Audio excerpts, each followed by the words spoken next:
বাংলাদেশের জায়গায় হঠাৎ করে টি-20 বিশ্বকাপের সুযোগ পেয়েছে স্কটল্যান্ড। প্রতিযোগিতার মাত্র ১৪ দিন আগে আকস্মিকভাবে ডাক পাওয়া এই দলটি স্পন্সর, বিশ্বকাপ জার্সি এবং ভিসা সংক্রান্ত জটিলতার মুখোমুখি হলেও দীর্ঘমেয়াদে বড় ধরনের আর্থিক সুবিধা পাবে। বাংলাদেশ যে প্রাইজ মানি ও অন্যান্য অর্থ পেত, তা এখন আইসিসির সহযোগী দেশ হিসেবে স্কটল্যান্ডই উপভোগ করবে।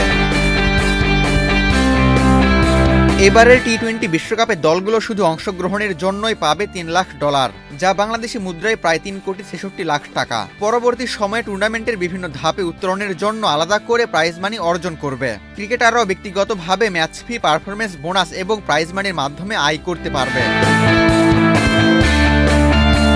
Gold's Gym across 30 plus countries with over 700 plus locations worldwide. Train anywhere, belong everywhere. ২০২৪ সালের টি-20 বিশ্বকাপের তুলনায় এবার আইসিসি প্রাইজ মানি 20% বৃদ্ধি করেছে। গ্রুপ পর্ব এবং সুপার 8-এ প্রতিটি ম্যাচ জয়ের জন্য দলগুলো $৩১,১৫৪ বোনাস পাবে। এছাড়াও সেরা 12 দলের মধ্যে স্থান পেলে কোনো দল $5.৫ কোটি টাকার বেশি অর্থ অর্জন করতে পারবে, যা ডলারের হিসেবে প্রায় $4,50,০০০।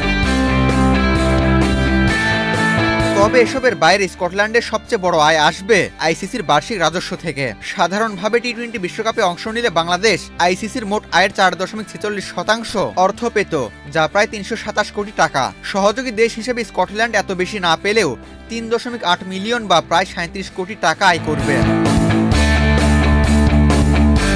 অন্যদিকে বাংলাদেশ বড় ধরনের আর্থিক ক্ষতির মুখে পড়েছে। প্রতি বছর বিসিবির আয়ের 55 থেকে 60% আসে আইসিসি থেকে। 3টি সংস্করণে আইসিসির আয়োজিত বৈশ্বিক আসর থেকে অংশ নেওয়া দেশগুলো রাজস্বের ভাগ পায়। শুধু অংশ নেওয়ার জন্য নির্দিষ্ট অর্থ দেওয়া হয়, এরপর পারফরমেন্স অনুযায়ী ধাপে ধাপে আরও আয় হয়। টি-20 বিশ্বকাপে না খেলায় বাংলাদেশ এইসব আয় থেকে বঞ্চিত হবে এবং প্রায় 330,21,00,000 টাকার সুযোগ হারাবে। আবু তালহা, বাংলাদেশ প্রতিদিন।